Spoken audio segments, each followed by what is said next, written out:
geri dönemem. Eyvah, eyvah, ona yine geceleri zehir edemem.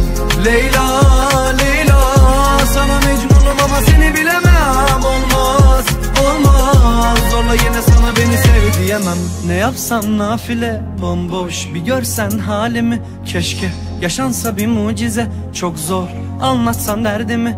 Yok yok, düşüyorum dara, beni geri verin bana. Arada bir geliyorlar üzerime ama sakladım acının en güzelini sana. Dünya bir yana, sen bir yana. Sonu boş ama yine anı çok. Bana geri gelip hadi yamacıma koş. Yine sor, yine gelip bana sor. Bulamazsan beni yalnızlara sor Leyla. Beni bana sor Leyla. Anılara sor Leyla. Ama çok zor Leyla. Kurtar beni Mevla. Leyla, Leyla, sana mecburum ama geri dönemem. Eyvah, eyvah, ona yine geceleri zehir edemem. Leyla, Leyla, sana mecnunum ama seni bilemem. Olmaz, olmaz, zorla yine sana beni sev diyemem.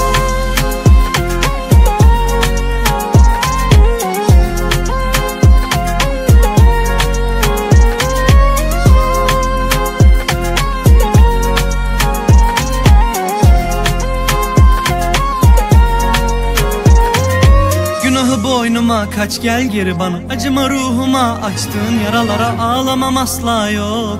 Ama bağışla beni bak zor. Sor Leyla, beni bana sor Leyla. Anılara sor Leyla. Ama çok zor Leyla. Leyla, Leyla, sana mecburum ama geri dönemem. Eyvah, eyvah. Leyla, Leyla, sana mecburum ama geri dönemem.